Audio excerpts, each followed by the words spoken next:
प्यारे बच्चों, आज की इस हिंदी कक्षा में आप सभी का स्वागत है। आज की कक्षा के अंतर्गत इस वीडियो में हम यूपी बोर्ड की सभी उच्च माध्यमिक कक्षाओं, कक्षा 9 से लेकर 12 तक उच्च माध्यमिक कक्षाएं कही जाती हैं, इनके लिए गद्य साहित्य के अति महत्वपूर्ण बहुविकल्पीय प्रश्नों का यहाँ पर कुछ संग्रह लेकर आए हैं।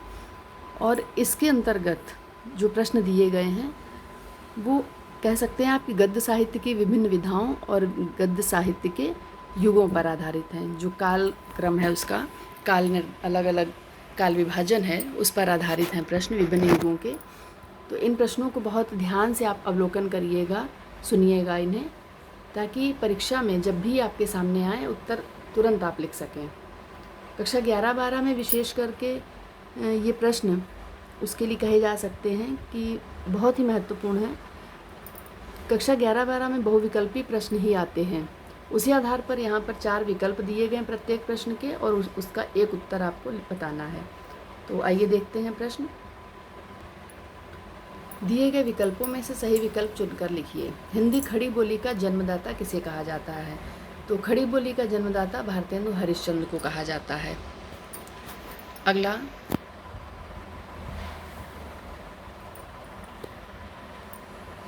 भारतेंदु युग के गद्यकार 4 दिए गए हैं, चारों आपको पता होंगे अगर तो आप उत्तर तुरंत कर लेंगे।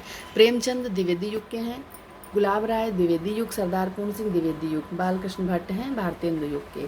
फिर भारतेंदु युग का सहयोगी लेखक बालकृष्ण भट्ट दिया है तो यही है। द्विवेदी युग के लेखक हैं सरदार पूर्ण सिंह, बाकी तीनों छायावादोत्तर युग के हैं। द्विवेदी युग के गद्य लेखक या लेखिका इनमें से ये दोनों छायावाद के हैं और ये छायावादोत्तर हैं, तो उत्तर है इसका श्याम सुंदर दास, ये द्विवेदी युग के लेखक हैं। नासिकेतोपाख्यान, नासिकेतोपाख्यान किसकी रचना है? सदल मिश्र, इसका सही उत्तर है सदल मिश्र।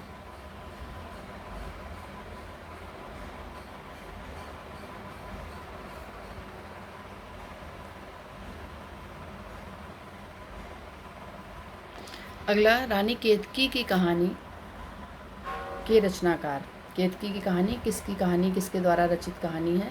सभी को पता है, मुंशी इंशाअ अल्लाह खां। कुछ विद्वानों ने इसे हिंदी की पहली कहानी माना, हिंदी साहित्य की, परंतु बाद में कुछ कमियां पाई गई इसमें भाषा संबंधी, इसलिए इसे कहा गया कि ये नहीं, इंदुमती हिंदी की पहली कहानी है। अगला प्रश्न, खड़ी बोली गद्य की पहली रचना। खड़ी बोली गद्य की पहली रचना गोरा बादल की कथा, रामचंद्र शुक्ल ने इसे पहली रचना माना है। पंडित लल्लूलाल अध्यापक नियुक्त थे, कहाँ थे? फोर्ट विलियम कॉलेज में, ये कलकत्ता में है। इसकी स्थापना 1800 में हुई थी। 84 वैष्णवन की वार्ता किसकी रचना है? गोकुलनाथ की। भारतेंदु के पूर्व लेखक कौन से हैं? बाकी तो सब बाद के हैं। सदा सुखलाल भारतेंदु पूर्व गद्य मैंने आपको समझाया था, उसी से हैं। महावीर प्रसाद द्विवेदी किस युग के लेखक हैं? सभी को पता है, बताया जा चुका है कि द्विवेदी युग का नामकरण इन्हीं के नाम पर हुआ, तो ये द्विवेदी युग के ही लेखक हैं। अष्टयाम नाभादास की रचना है, ब्रज भाषा में है ये। इसमें श्री राम की दिनचर्या का वर्णन है। छायावादी गद्य के लेखक हैं इनमें से, छायावादी गद्य के लेखक इनमें से बाबू गुलाब राय, द्विवेदी युग और छायावाद दोनों में लिखा इन्होंने।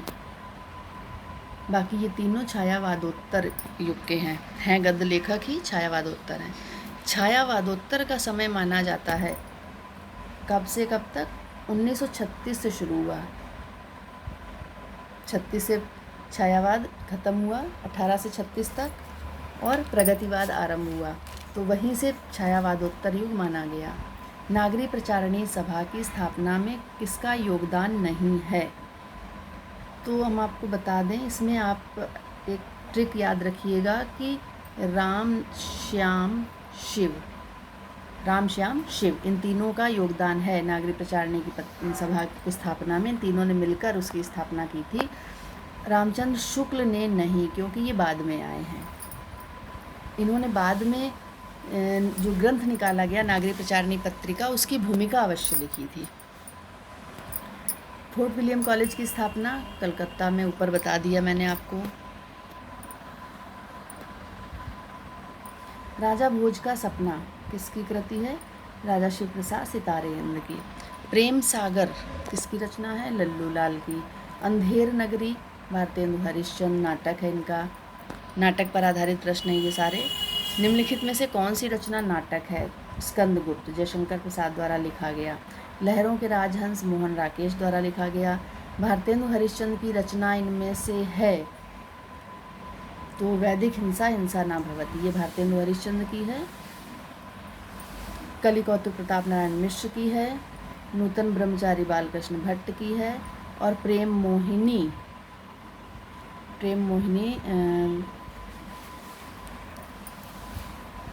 ये भी किसी अन्य लेखक की है। भारतेंदु जी की रचना इनमें से है अंधेर नगरी। छायावाद की रचना इनमें से है, छायावादी लेखक जयशंकर प्रसाद थे, उनके द्वारा ध्रुव स्वामिनी छायावाद की रचना मानी जाएगी। प्रसादोत्तर काल, प्रसादोत्तर जो छायावादोत्तर है वही प्रसादोत्तर काल कहा जाएगा। तो इसका नाटक, अब इसमें भारत जननी भारतेंदु का, ये भारतेंदु युग का हो गया। जन्मेजय का नागेंद्र जयशंकर प्रसाद, ये छायावाद का हो गया। करुणालय ये जयशंकर प्रसाद का है, ये भी छायावाद हो गया। तो उत्तर हो गया इसका लहरों के राजहंस। नाटक विधा पर आधारित नहीं है, अपना अपना भाग्य जैनेन्द्र द्वारा लिखित ये कहानी है। एकांकी में कितने अंक होते हैं? 1, नाम से ही पता चल रहा है 1 अंक। अश्क किसका उपनाम है? उपेंद्र नाथ का। हिंदी का प्रथम मौलिक उपन्यास जो मूल रूप से उपन्यास ही लिखा गया, परीक्षा गुरु। 100 अजान 1 सुजान बालकृष्ण भट्ट।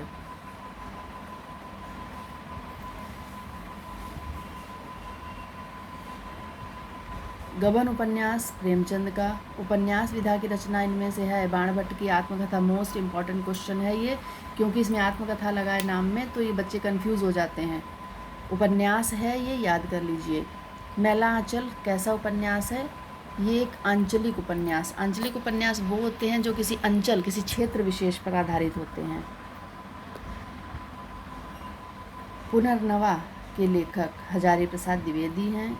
शेखर एक जीवनी अज्ञेय की रचना है, ये उपन्यास है।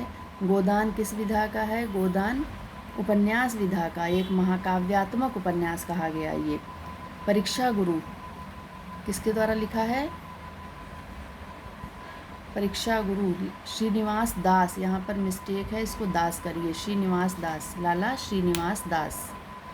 उपन्यास विधा पर आधारित रचना है गोदान। तपोभूमि, तपोभूमि किस पर है? उपन्यास विधा पर। राग दरबारी श्रीलाल शुक्ल का उपन्यास है।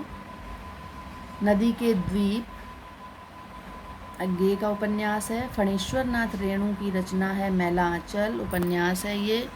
छायावादोत्तर गद्य के काल की रचना है छायावादोत्तर रानी नागफनी की कहानी, क्योंकि बाकी तीनों ये द्विवेदी युग की रचनाएं हैं।